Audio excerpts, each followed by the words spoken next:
Welcome to Computer Networks. This is lecture 5. Let's start with some announcements. Homework 2 is due today.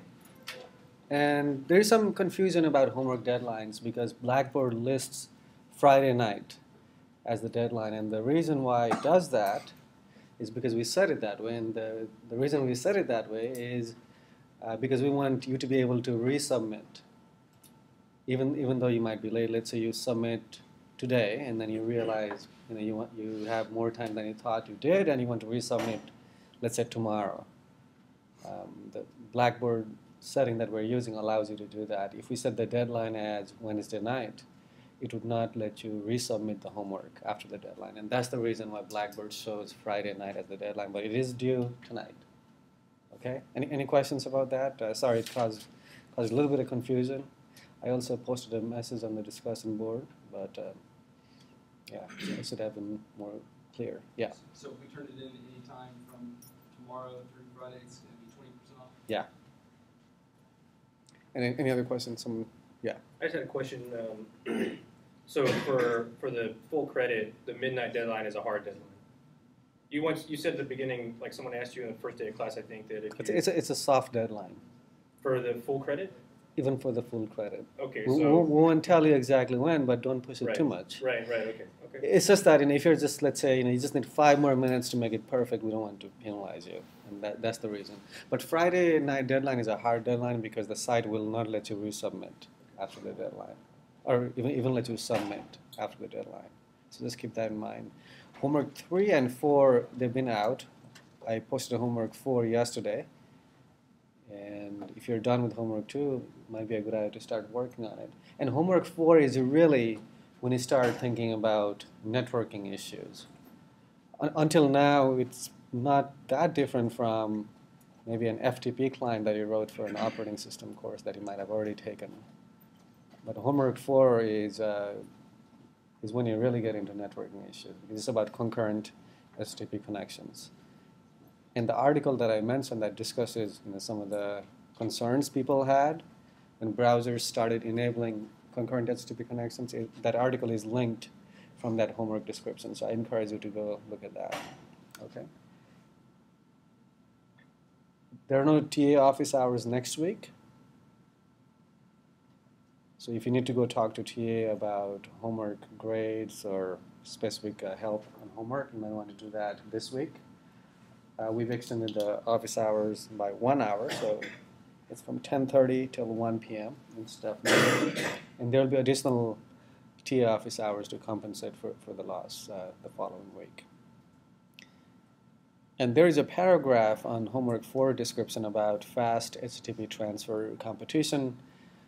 In summary, the competition is all about coming up with ways to speed up HTTP transfer, especially when you have to transfer a large number of files between 2 computers using HTTP. So if you're interested in participating in that, please let me know because you will, I haven't decided exactly what to do, but you will either not need to do homework 5 or you'll get a very generous extension to that if you want to participate in the competition.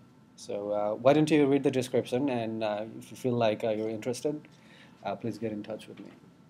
Any questions before we start? Has it been for UH competition or?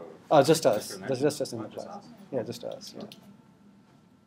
So why don't you look at it and let me know if you find yourself interested. And the goal is to be able to do that the fastest. And I'll give you 1,000 or 2,000 files to transfer, and let's see how long it takes to transfer all of them. A lot of this will be clear once you start reading homework 4. It's really just a little bit beyond what homework 4 asks you to do to be able to participate in this competition. Any questions? And yeah, by the way, homework 5 will not require too much programming because that's a review for the exam. Think of it that way. So it won't require a lot of programming. Of course, you'll have to do a little bit of programming to analyze data and maybe automate some of the things that will ask you to measure, but no substantial programming required for homework 5. All right, so we're going to cover these 2 topics, and that's a lot of things to cover today. So I'm not even going to go through all the slides, but I want you to read all the slides. They're posted online, and I will actually update them and post them online again. I've updated them in the last few hours. And if you have any questions, let's discuss that on the discussion board. Let's do a brief recap of how we map a name to an IP address. This was the topic of last lecture, but I thought it might be a good idea to start this class with a brief review of that. Let's imagine we have a PC down on the screen, you can see, and the goal is to be able to find a server that is hosting content for the name www.unixwiz.net, because we need an IP address to be able to connect to that server and download the content. So the first thing that happens is the user's computer sends a request saying, okay, what's the IP address for this name, to the name server. So let's take a moment here to think about how the user knows about the name server to which it should send the request. Any ideas?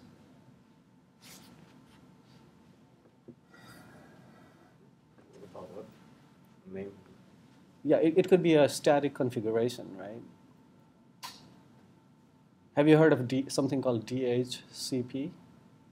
That's the mechanism that allows you to automatically get an IP address from the network infrastructure. For example, if I turn wireless network on my laptop, I don't have to configure IP address and DNS servers and things like that, right? Oh, Because yeah, have the config D or something like that in Linux, right? Yeah. And when I have just my name.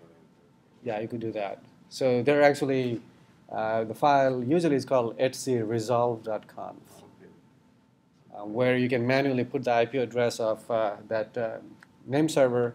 But more common case now is, I turn the laptop and I say, okay, I want to connect to this wireless network, and then the system automatically provides for me not only the IP address, but also what's the default gateway, and what's the name server, and rest of the information that is necessary for me to have proper internet connection. Does that make sense? So that's how this user's PC knows the IP address for the local recursive name server. So this request gets to the name server. The name server, of course, has never heard of that particular name. And it turns out the name server is going to send that request to one of the root servers. Now, here's a similar question. How does that name server know which machine to contact? Because remember, it says b.rootservers.net. That's also a name. That's not an IP address. Internet routing does not work using names like that, right? So how does the local name server, how did it know about that particular server in the first place? It was also a static IP? Yes. So when someone installs this name server as part of the infrastructure, you actually supply a file saying, okay, here's the list of all the root servers. Here are the IP addresses. And that's how that name server knows, okay, this is the IP address of the root server, so I'm going to contact that root server and ask if it knows about the IP address that the client has asked me. Does that make sense? And here's a final question related to bootstrapping and I'll take a question after that. But who created that file? Who is responsible for content of that file? We said when we install this name server, we actually supplied a file saying, okay, here's a list of all the root servers, right? Who is responsible for coming up with that content? So it's some kind of bigger organization in which hopefully there are multiple stakeholders watching each other so that they don't do something bad. And it's a collaborative process. So it's some kind of organization, hopefully that has stakeholders from all the countries or all aspects of the internet business and academia and government that determine what the content of that file is. Any question about that? Okay, so you had a question. Oh, that was your question. So the request goes to the root server, and of course the root server does not know about this kind of specific names. It only knows about the servers that are responsible for the top level domains, right? For example, the root server knows what server is responsible for all the names that end with COM, or what server is responsible for all the names that end with EDU, or NET. So the server is going to send a reply back saying, okay, I don't know about this specific name, but here's a list of servers that are responsible for NET. And what's the next step? What's the next logical thing to do for this DNS server? You actually contact that server that has information about NET. And so on and so forth. This could go on for multiple levels depending on how long your name is. And finally, you get to the server that is responsible for name within that zone. And that server will reply saying, the address of the host called www within that zone, its IP address is 8.7.25.94. So this is how name resolution works. Any question about that? And I said last time that you could simulate this process using this command called dig. Let's say this is a Unix command that you can run on Bayou, and you can say, okay, I'm looking for IP address of that particular machine. Let me just ask the root server. It will actually return an answer saying, okay, I don't know about that particular name, but it seems like it ends with EDU, and here's a list of servers that are responsible for EDU. And I actually issued the command using one of the servers in the list. That's what I did. And I did that a few times, traversing the hierarchy in the name. And I finally got to the DNS server that's responsible for all the hosts within CS, UH, EDU. And I got a reply back of type A, that means address, saying BioCS, UH, EDU. That's the IP address for that particular name. So this is all happening when you go to your browser and say www, let's say google.com. This is all happening behind the scene. Because eventually your machine needs to connect or send packets to a particular machine. And that machine has an IP address, and you need to find out what the IP address is. Here's the structure of a DNS message. We said the client needs to send a request to the server saying, I'm looking for this particular IP address. There's a standard message format for that. And here's the format.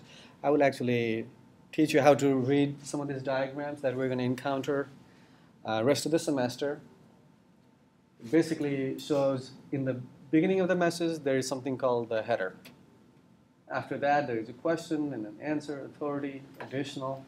The next slide will actually show you more detail of this type of packet format and how to read it. And the details of this particular protocol, I encourage you to read it. Just go to Google and search for DNS record. But let's spend a minute learning how to read these diagrams, because we're going to see these diagrams a lot. So typically when we describe a protocol header format, we'll draw a diagram like this. On the top, how many numbers do you see? How many slots do you see? 16. So that corresponds to the 16 bits in the message. So how big is this message? Let's say in bytes. How many bytes per row? 2 bytes. And how many rows? 6 rows, right? So those are the 12 bytes. Let's say you write a socket program that is supposed to be a DNS server. And let's say you configure a DNS client to connect to your server. And the client is going to start sending the request to your server, right? And you're going to start reading these messages. Let's say you want to find out if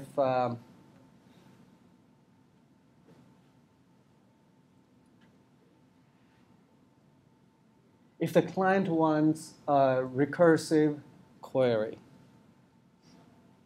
How do I determine that if the client wants a recursive query? Look at that specific bit. Which is can you tell me which bit it is? It's the second row, whatever, eighth bit of the second or the third byte, basically. Yeah. So by looking at this diagram, you know exactly which bit to look at to determine that type of information. Does that make sense? For example, the first 2 bytes, that's not going to give me that information. So I read 2 bytes, maybe throw it away, because let's say I'm only interested in that bit called RD. And then I read the 3rd byte and throw that away, right? No, That's the last bit of the 3rd byte. So let's say my read operation goes byte by byte. So I throw away the first 2 bytes I read the 3rd byte. And how do I get that bit? Logical order. Yeah, you might have to use some bit operation to understand what that bit is.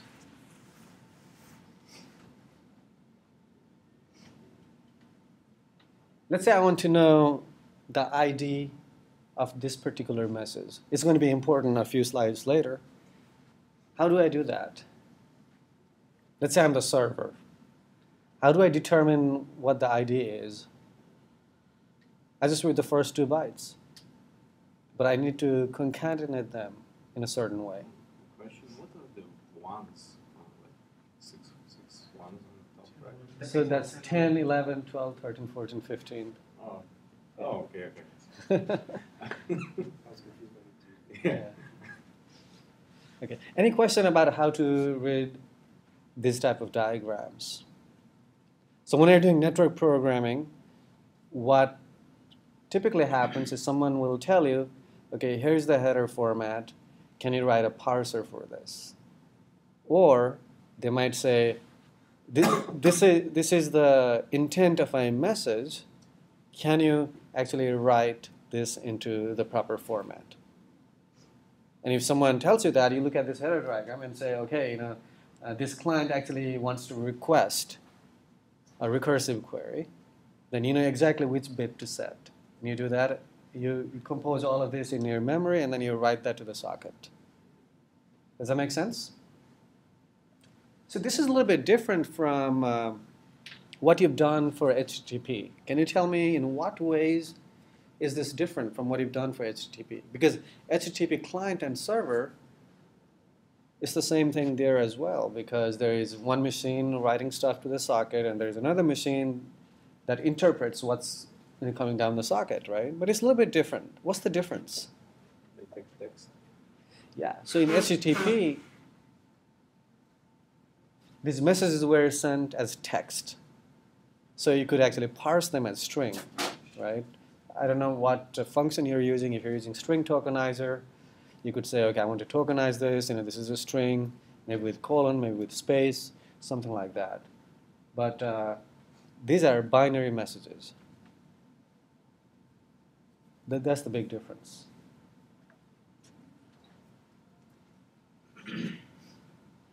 So one of the things that you're expected to know how to do before the exam is how to parse binary messages and how to write binary messages. Because text, you have a lot of experience doing that, just doing HTTP client and server. But binary, we won't get to that in the homework yet, but it's important. So there are different types of records that DNS servers will return. I think I will let you read about them on your own. They're pretty straightforward. And the reason why there are different types of records is there are different types of information that we might want from the DNS server. For example, let's say I'm only interested in sending an email to an address. In which case, I don't care about a web server. I care about the mail server for that domain, right? So I need to be able to ask the DNS server, okay, what's the mail server for this domain? Because I'm going to send a message to that mail server for that domain. So that's a different type of information from, let's say, what's the IP address for the web server for that domain? Or, as we've seen in previous examples, sometimes we want to know what is the DNS server responsible for this name. So that's a different type of information that's coming back. And there is even something called text record. You might actually want to have the DNS server send arbitrary information to the client, only maybe the specific client can interpret. So there are various types of messages that the DNS server and the clients might want to exchange. We've gone through this example in last lecture, but I thought I would review this again just so that it's very clear to everyone. What is the process for creating a new name when we hook up a new machine, new host to the internet? That's the question.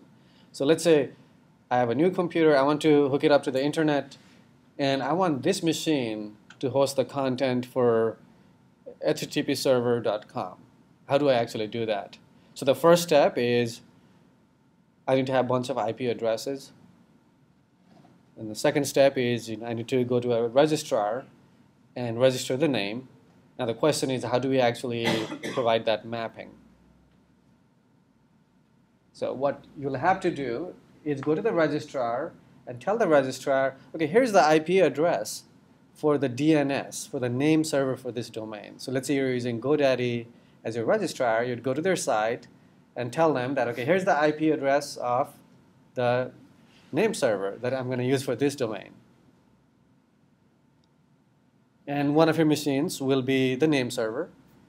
And that name server will say, for example, www.httpserver.com corresponds to this IP address, which will be another machine. So now let's think about how your friends might be able to access this content.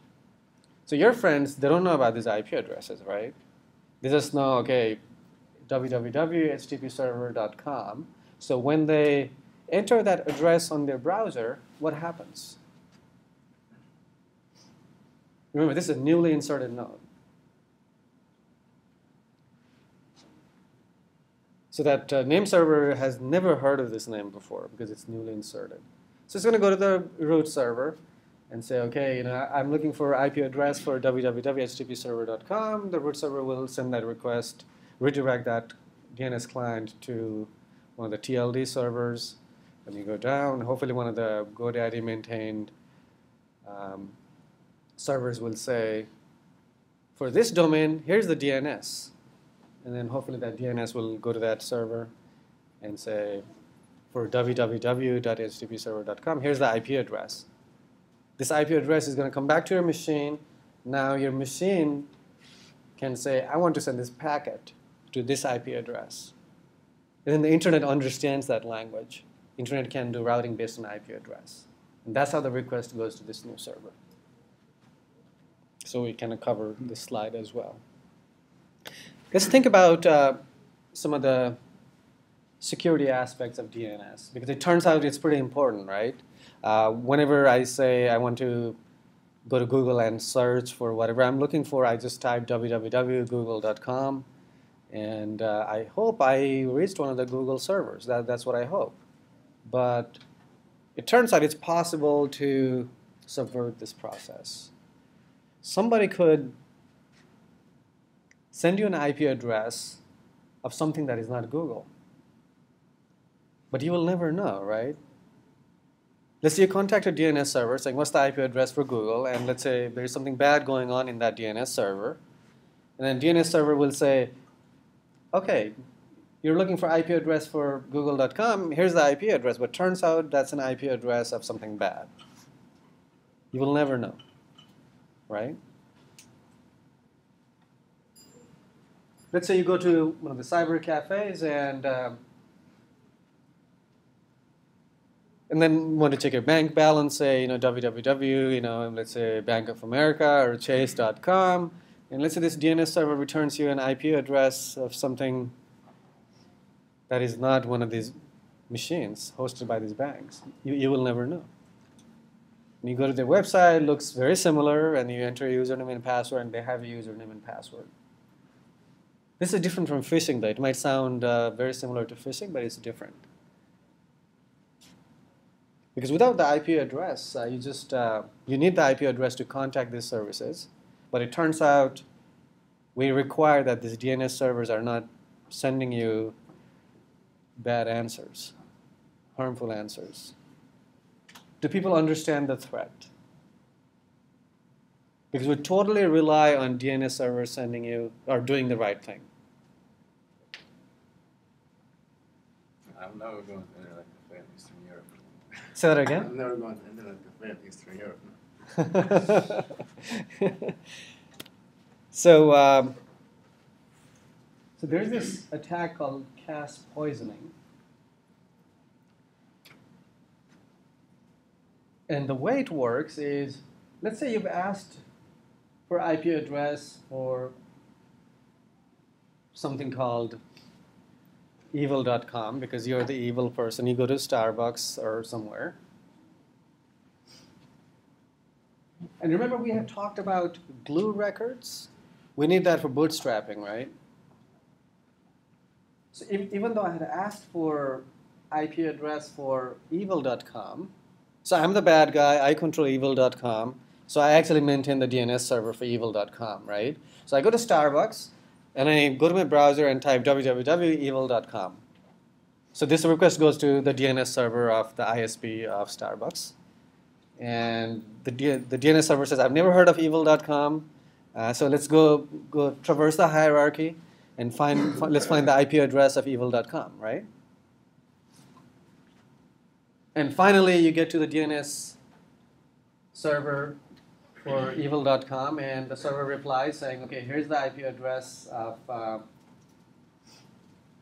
here's the IP address of evil.com. But it also returned this authority section saying evil.com, responsible for google.com, and in the glue record, google.com IP address is that. I never asked for IP address for google.com, right? Because I'm a bad guy. I control evil.com, and but the DNS convention allows you to send the addresses for other domains in the glue record as well. So what's the problem now? Anybody that's in that Internet Cafe when they go to Google, they'll go to yours. But this is just a request going out from my laptop. How does it get to other people? Because DNS on the user is used by the Starbucks, it's cached. Yeah. So the DNS that's being used by Starbucks is going to cache that. So just using my laptop, I was able to compromise what's in the cache for that DNS server. So I poisoned the cache. Next time when somebody tries to go to google.com, they're gonna receive that IP address as the IP address for google.com, because the DNS server says, oh, someone is looking for google.com, but I already have the mapping in my cache, and here's the IP address.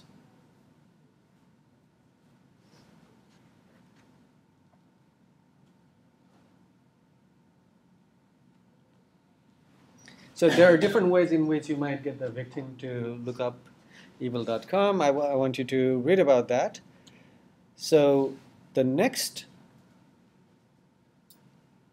topic that I want to cover related to security is something that has to do with guessing the ID. When a DNS server sends a response to a particular query, so a query is basically, I want an IP address for this particular name. That's a query, right? So when you send the query, if you remember the header format, what's the name of the first 2 bytes?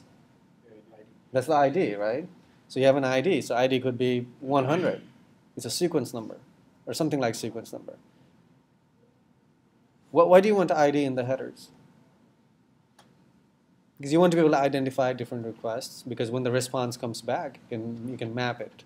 It's similar to what I asked you about what would you do if you have pipeline HTTP requests. You need to be able to identify what the response corresponds to, right?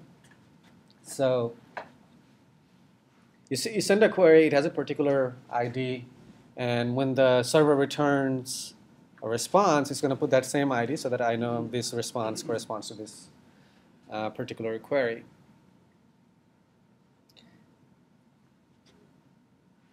Now, as an attacker, your goal is to provide bogus answers to a valid query.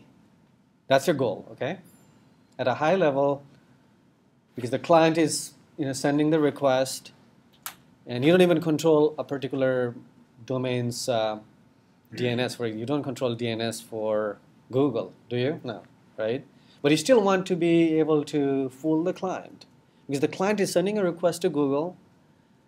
If the client was sending a request to evil.com, that's not a problem. I just reply with whatever I want. I can poison the cache. But let's say if the client is sending a request to Google, the question is, how can I compromise that? The response coming back. So here is the general flow. You send a request to Google, query ID, let's say 100. The client is expecting a response with ID number what? 100, right? So if I'm able to guess what the ID is, I can just create a response with that ID and then send it back to the client, and the client is going to actually interpret that as a valid response and cache the result. Does that make sense? But this requires that I can guess the ID, which is not that easy to do because I don't snoop. Let's say I don't have access to the internet infrastructure at Starbucks, in which it's kind of hard for me to guess that. But it turns out there is a way to do that. There is a way to guess. And this involves doing a lookup for one of the domains that you control. So let's say you do a lookup for one of the domains that let's say you're at Starbucks and you do a lookup for one of the domains that you control, which is badguy.com. So this sequence number is actually being created by that name server, right? When that name server sends a request to root server, et cetera, and finally, when the query is finally redirected to ns.badguy.com, it's going to create a query saying ID number 100, and here's the query, and you get a reply. So now, let's say somebody else connects to that name server now, because we're talking about Starbucks, and that somebody else, let's say, generates another query. What will be the sequence number? Probably 101. Probably 101, right?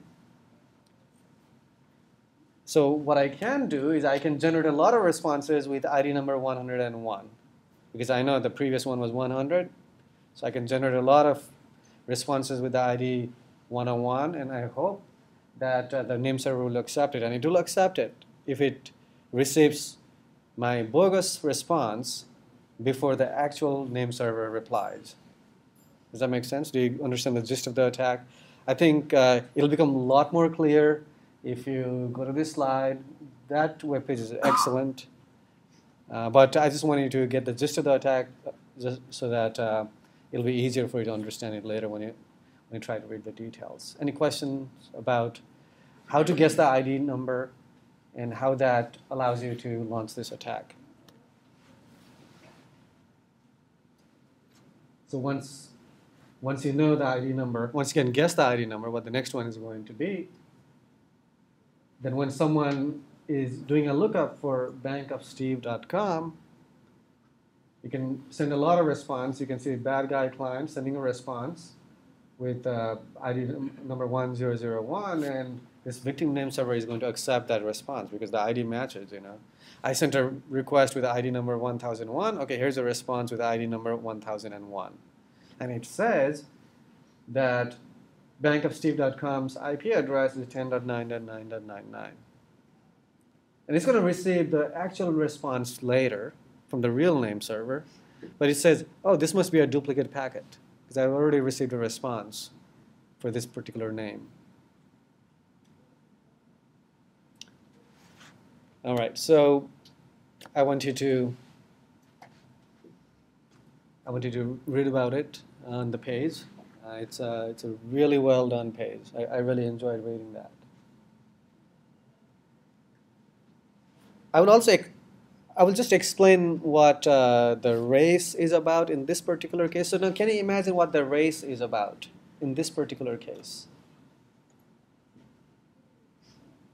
Not Kaminsky exploit, but what we just talked about. What is the race about? The bad guy is having to do something really fast. What is that?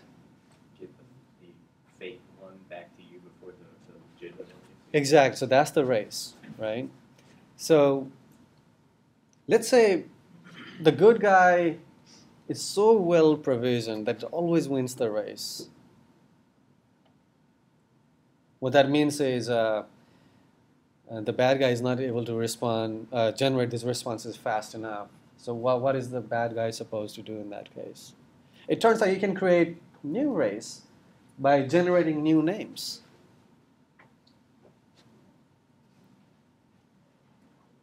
And the reason why this is important is it actually gives the bad guy many, many unlimited opportunities. Does that make sense? So let's say I lost the race in this particular query and response. I just do another lookup for that particular name. And the name server, of course, says, oh, I have no idea what this is. Let me generate a new query. And here's the query ID, right? So now I have another opportunity to guess the query ID for another innocent query. And let's say I lost that race again. Not a problem. I just generate another name. That gives me an opportunity to guess another query ID, what the next one will be. And I can try to win the race again using that query ID. So how do we solve this problem? Or what is one simple countermeasure? Not to use sequential IDs. Yeah, exactly. So that's one of the simplest things you could do. Does everyone understand how not using a sequential ID will solve most of this problem? Because then it'll be really difficult for me to guess. But not impossible still. Could you, for example, you set up your own name server? Let's say I own an internet cafe, so I'll set up my own name server so that I can put anything I want in there pretty much? Or Yeah, you can put anything you want. Name server is just a socket server. Business to me. Yeah. Business plan. Because name server is just a socket server. It's listening on a certain port. And it's receiving these requests and sending the replies, just like a HTTP server. You can return whatever number you want. So the second topic I wanted to talk about related to DNS is something called load balancing using DNS. How many machines do you think that Google has? It seems like there's just one name, www.google.com. It probably has more than one machine because there are so many people that want to use it, right? And if you have a large number of machines, you don't want all of the requests to go to one particular machine. You want the requests to spread out evenly. That technique of spreading the load evenly across your machines, that's called load balancing. And it turns out we can use DNS for load balancing to some extent. This alone is not a very good load balancing technique, but it turns out we can use it. We want to, let's say I have 5 machines, 5 different IP addresses, and let's say www.uh.edu, that's the name, and I want to serve the content for that name using these 5 machines. How can I use DNS so that I can spread the load evenly across all those IP addresses? That's the question, okay? Return a randomly selected IP. So you could do that, yep. You could do that, or you return all of them. It turns out typically you return 5 or 10 of these IP addresses whenever you send a request for what's the IP address for www.google.com. But there are some problems.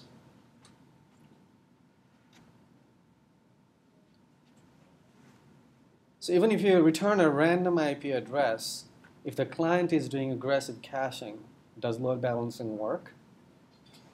No. It would work only if the client actually went to the name server every single time I type www.google.com. If I'm just using my cache, or if my name server is caching, the request is not going to go to the DNS server, so I'm not going to be able to spread the load evenly across these machines, right? And even if the server returns, let's say, 5 different IP addresses, there is no standard way that tells you, okay, this is the order in which you should pick these IP addresses. So it could be the case that everyone is picking the top one, and you might not be able to balance the load that well. How might you solve this problem? Just select one, but do a round robin, track which one's last. So yeah, you could do a round robin DNS, something like round robin DNS.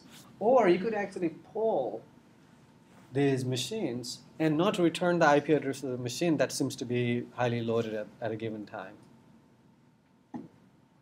Let's say now I have 4 machines, and this one machine for some reason is getting a lot of requests, then I can exclude that IP address from the list I'm going to return to the clients. And this is what it looks like if you run that command, www.google.com. It actually says www.google.com has a CNAME canonical name called www.google.com, and here are the IP addresses for that name.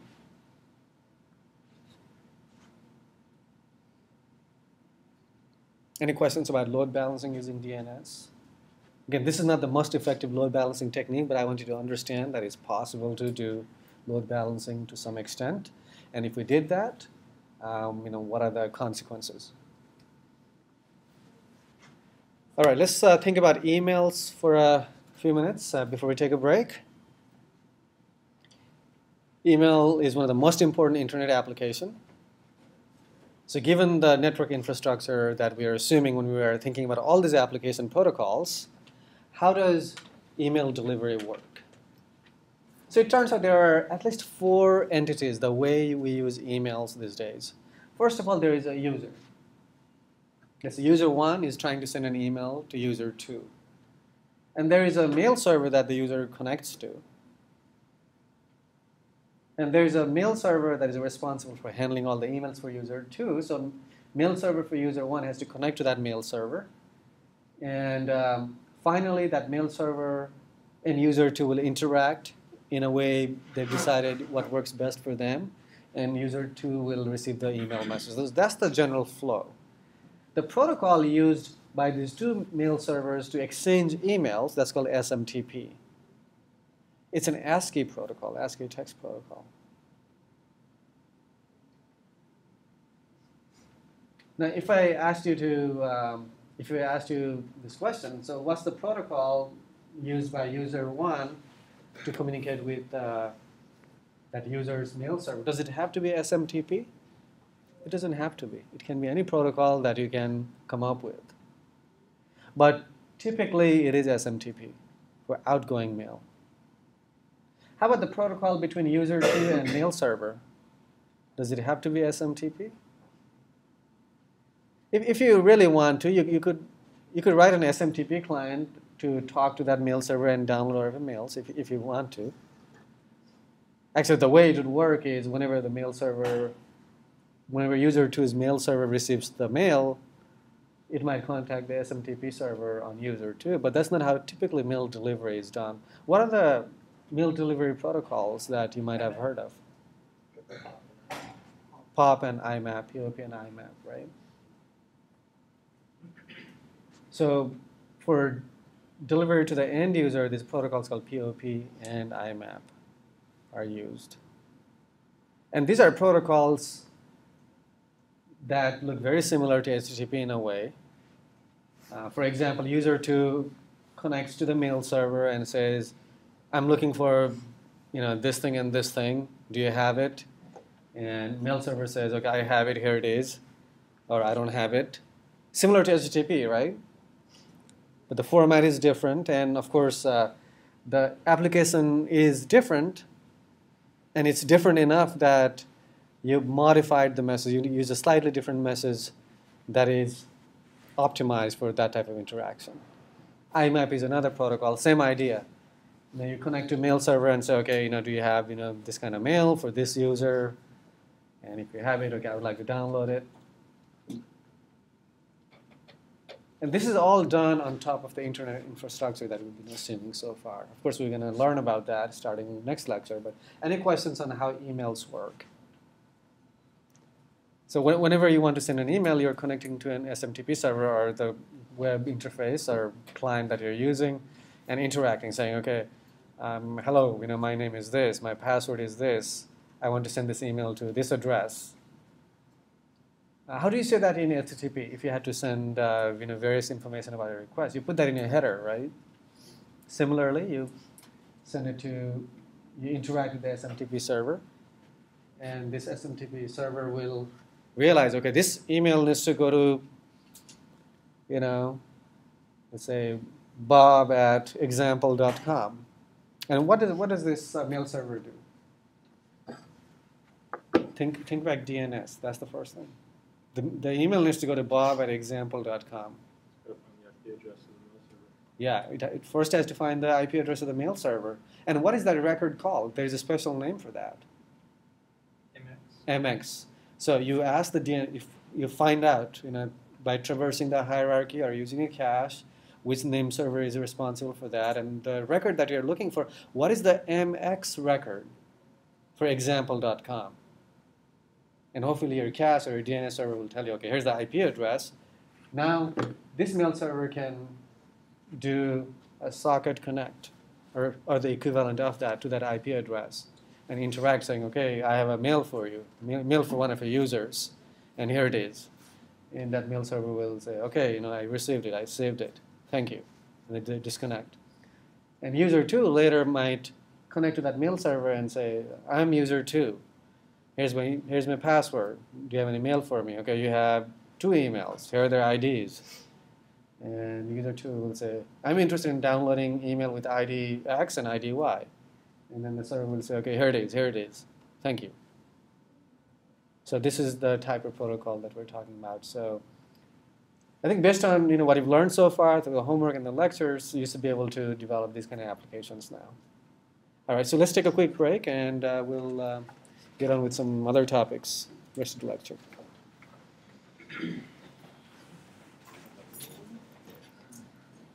In the meantime, if you guys have any questions, if you want to discuss anything, feel free to.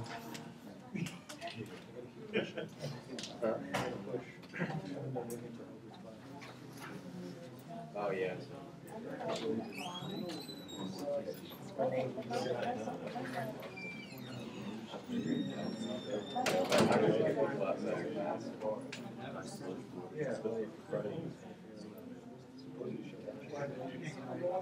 Basically, we're only getting like part of it by only receiving one. So it's basically when it returns,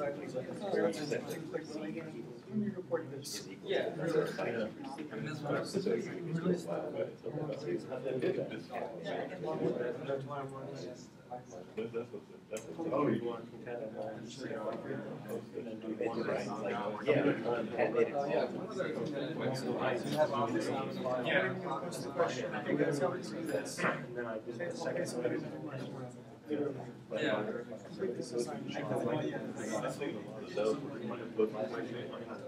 Is this a homework? It's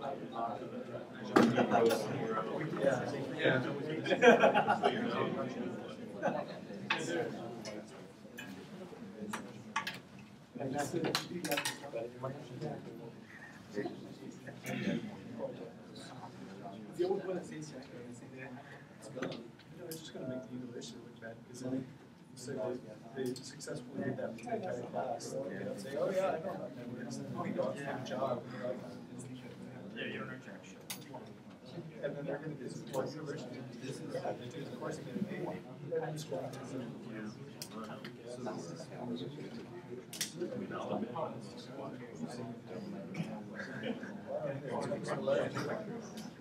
Oh yeah. Still don't care.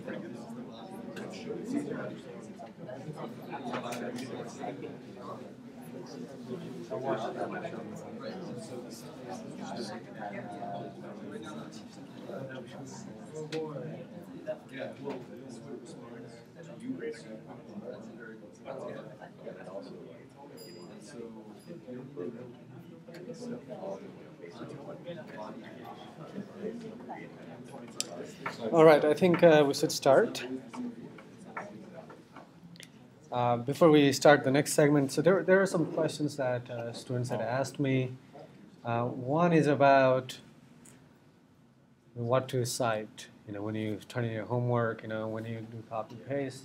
I would say, whenever you're in doubt, just spend the 10 seconds just saying, okay, I copied from here. Whenever you're in doubt, just mention it, and you don't have to worry about it, right? By citing, it's never going to be bad, I might just say, oh, you didn't have to cite that, and that's it, right? So whenever you're in doubt, just cite it. Just give credit to people who created that work.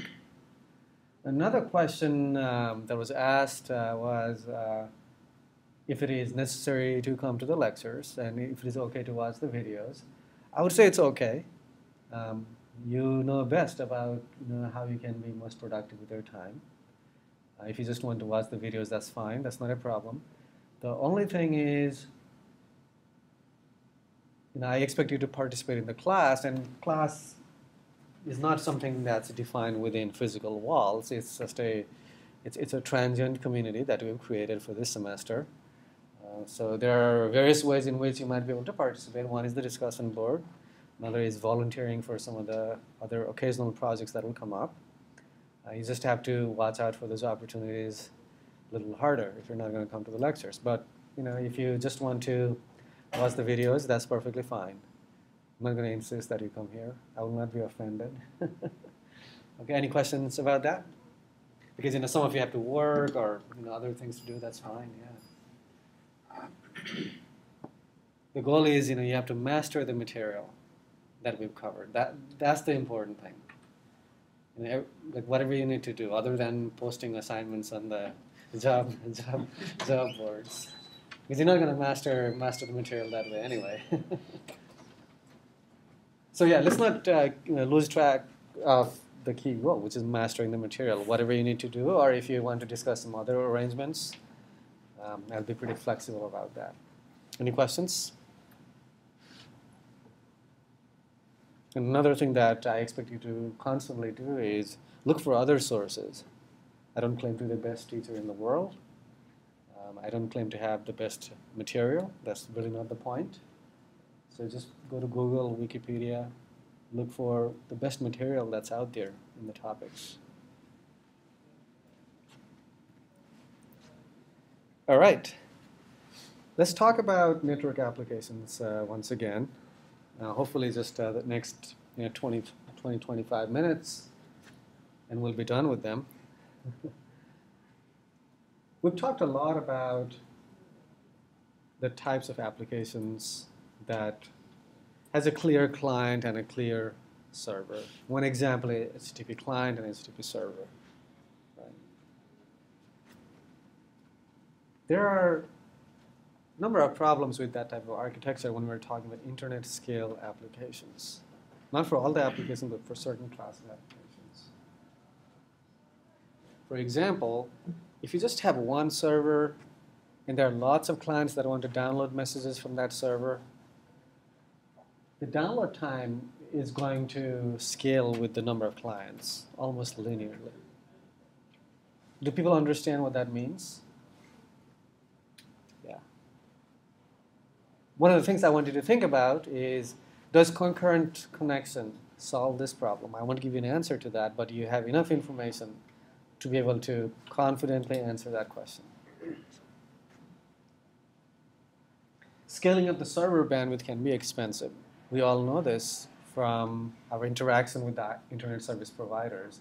If you want fatter pipe, the ISP is going to charge us more. Right? When they sell these internet services, they tell us if you want this speed, this is how much you're going to pay per month. If you want this higher speed, you need to pay more.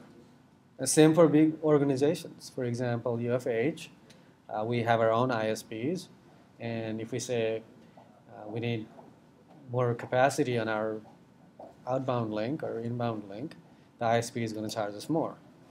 So it's hard to scale that.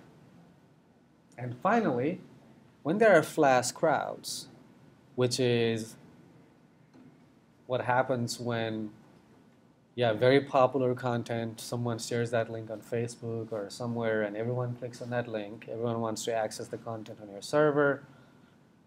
The load that's generated by these flash crowds, it can be hundreds or thousands of times your average load. The question is, how do you plan for that? Should I get 1,000 times the capacity that I typically need? Probably that's not prudent, right? And we don't do that in physical world. Think about roads. And during rush hour, it's very busy, things are slow, but we don't build freeways that are 10 times wide just to accommodate rush hour. Because there is certainly some thinking that goes there, thinking, okay, what's the average load? I would like to do that, but there is clearly not enough space or resource to build freeways with 10 lanes each on each side. And maybe that's probably not enough during rush hours anyway. So similarly, in internet traffic, how do you handle and how do you plan for flash crowds? That's a challenging problem. So peer-to-peer systems are thought of one way to address some of the challenges. Let's think about file distribution.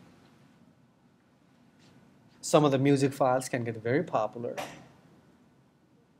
And if I'm hosting that particular file on my server at home, it's just not going to be able to accommodate all of the requests that are received for that particular file, right?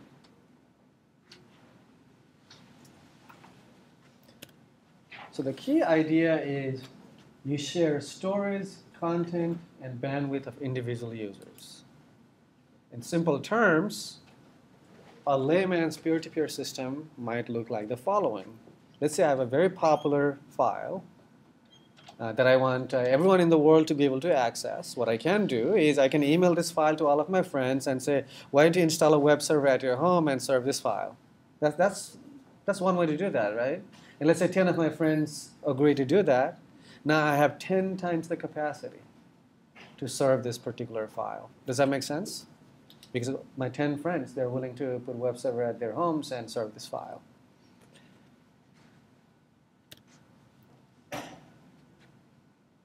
The only reason why this idea even makes sense is because there are lots of end hosts who can potentially share these resources. Because there are lots of end hosts. The big challenge, though, is how do you coordinate all of them? So let's say I have 100 friends.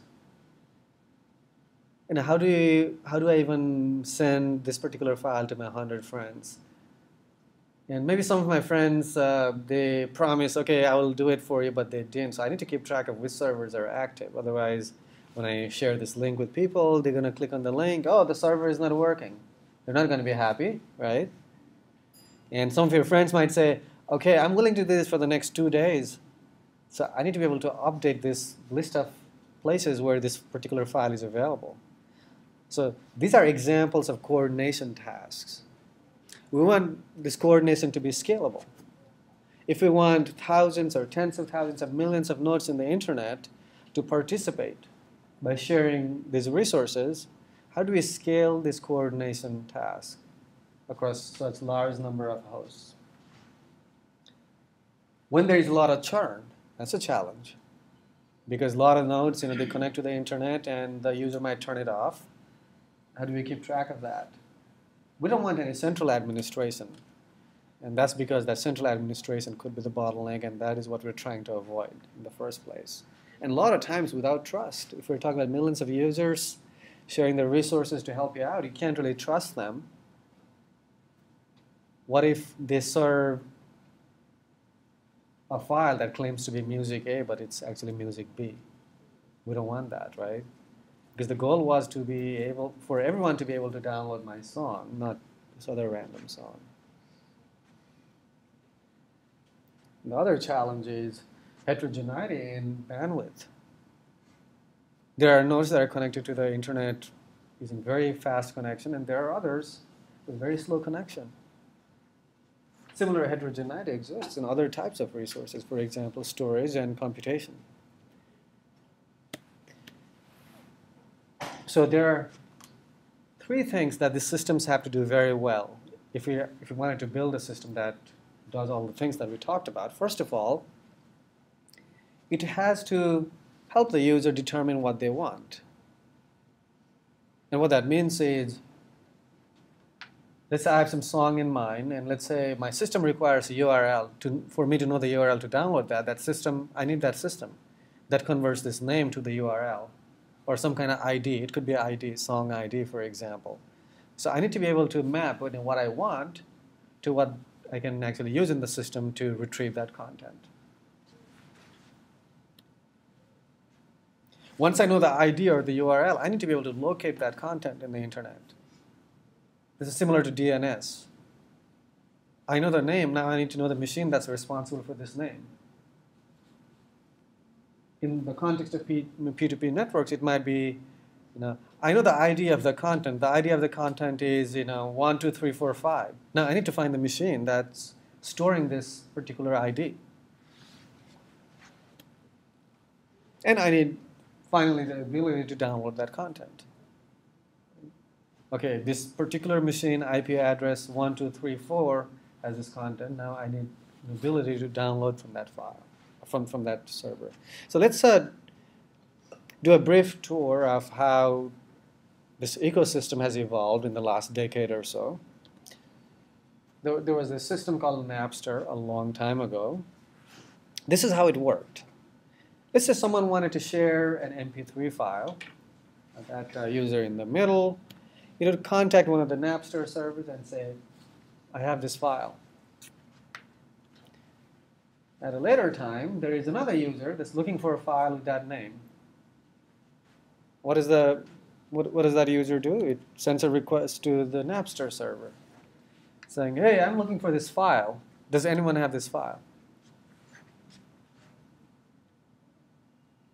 And what does the server do? He says, yeah, that guy has it. That guy has it, that's right. It points it to that guy. And what happens after that? And that one with the question mark connected. Yeah.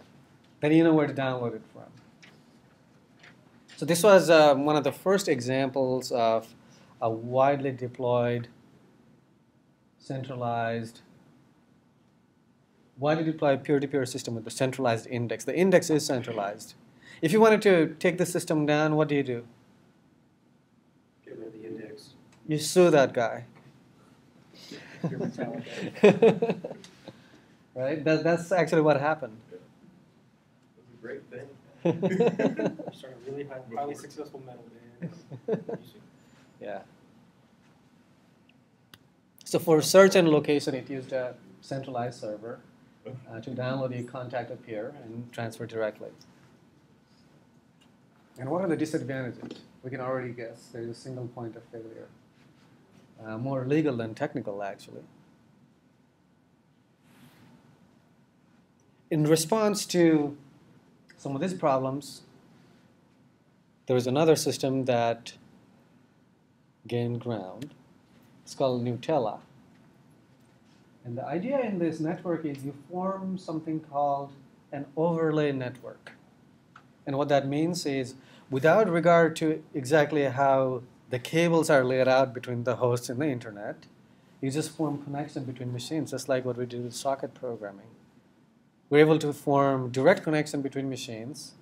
That's our illusion that it's a direct connection, without regards to how the cables are underneath, right? So we form a mesh between all these nodes.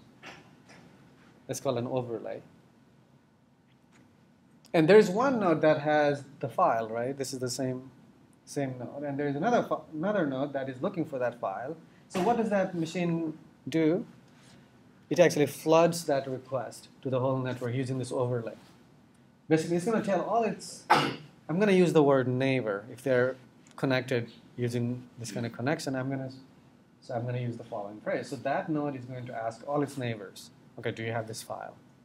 This is how it works in real life too, right? We ask our neighbors if we need something. So you send this request to all of the neighbors. Okay, I'm looking for this file. And those neighbors will actually forward the request to their neighbors in turn. And the request will finally get to the node that actually has that file. And then what do? So the request gets there. What do we do now? You know which computer wanted it, so you just send it there. So this node has to reply. The node that has the file has to reply, right?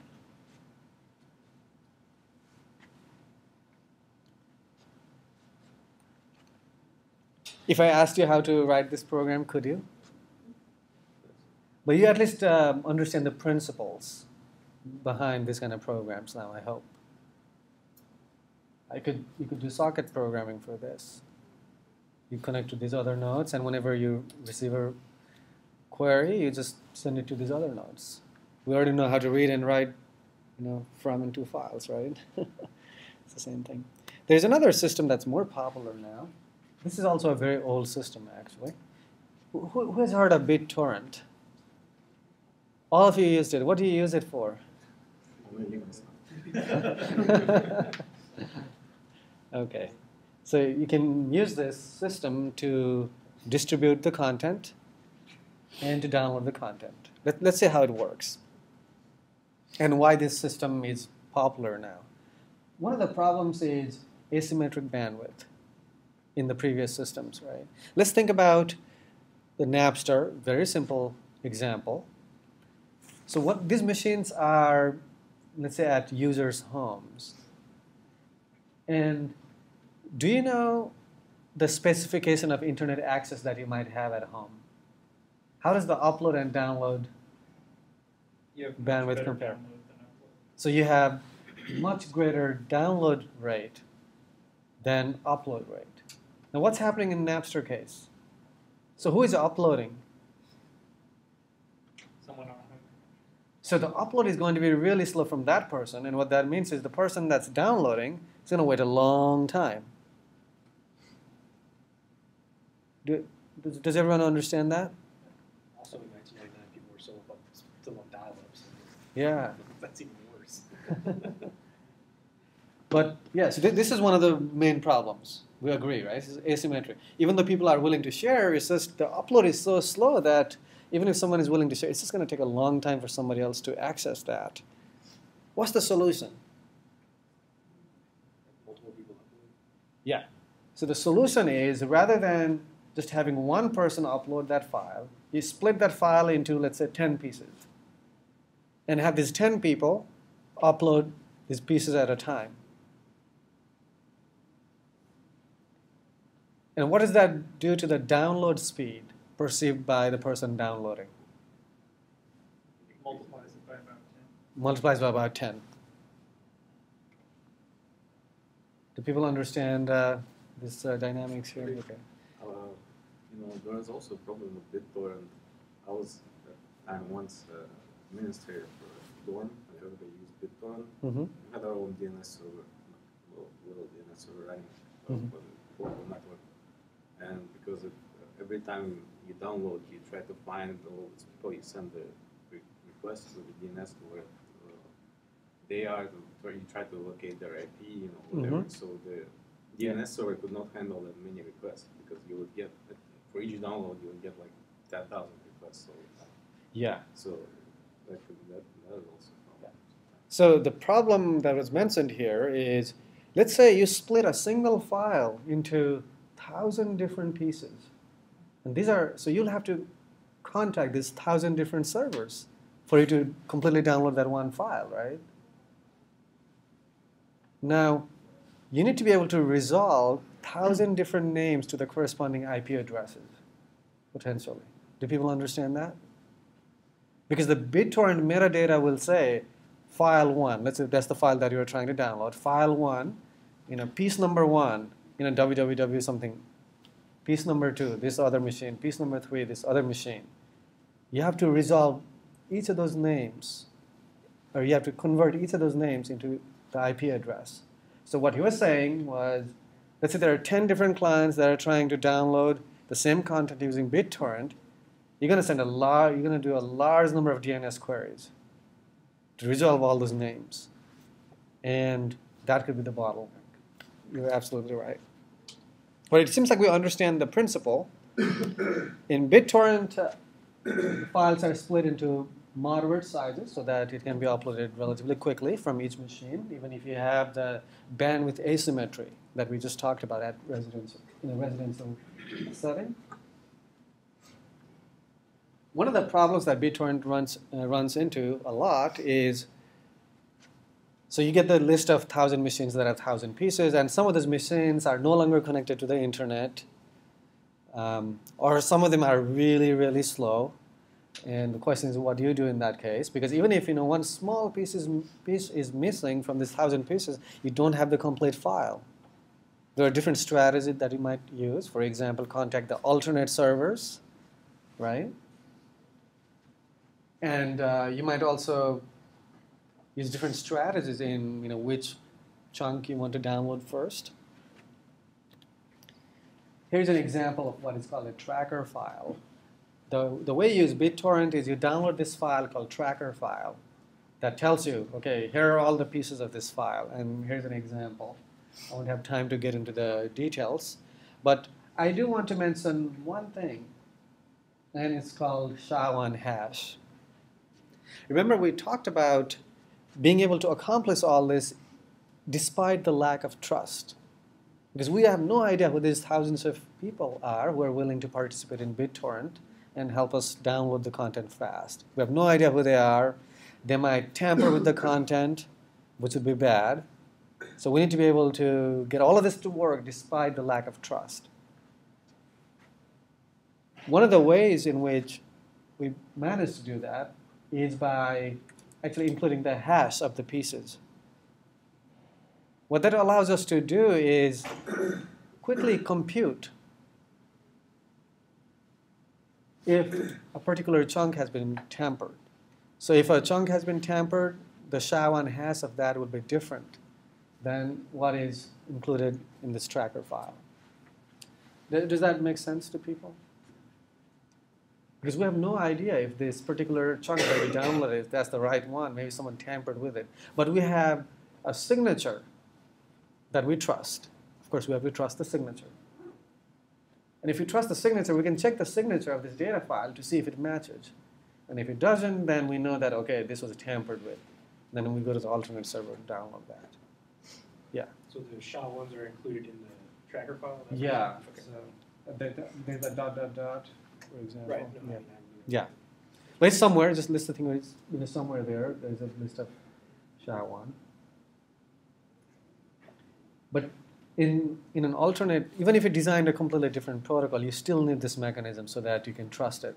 It might not be included in the tracker file or equivalent of tracker file, but there has to be a way for you to get the signature from a source that you trust. And then you can get the data from the source that you might not trust and verify this is the right data. But the signature you still have to trust. So this is a recurring theme here, right? This bootstrapping is a very difficult business. In DNS, we talked about how it's done. It's, eventually it's an organization that maintains that list, right? I mean, here you have to trust that you have the correct SHA-1.